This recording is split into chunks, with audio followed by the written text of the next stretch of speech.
The Delta Mudra is with your thumb and your pinkies together like this. And if you can't see me, I've pretty much got my index finger, my middle finger, and my ring fingers pointing straight up. And then I'm curling my thumb and pinky around the front of my palm and pushing them together.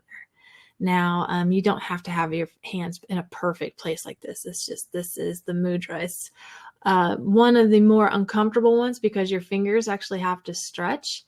As a palmist, it's interesting, I think, because your pinky is your balancer and your thumb is your stabilizer. So when you are using the Delta Mudra, you are specifically focusing energy through balance and stability.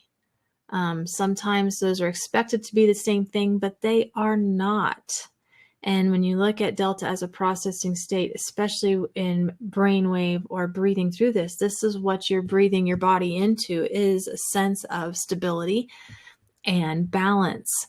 If you ever feel that you don't have stability, that the world's falling apart around you, if you're saying things like, what's the bleeping point, right? Why do I have to do this? Why, right? Or if you just feel like the teeter-totter is unending, and instead of being on a balanced scale, you're riding the pirate ship at an amusement park, the Delta Mudra is what you need to be using.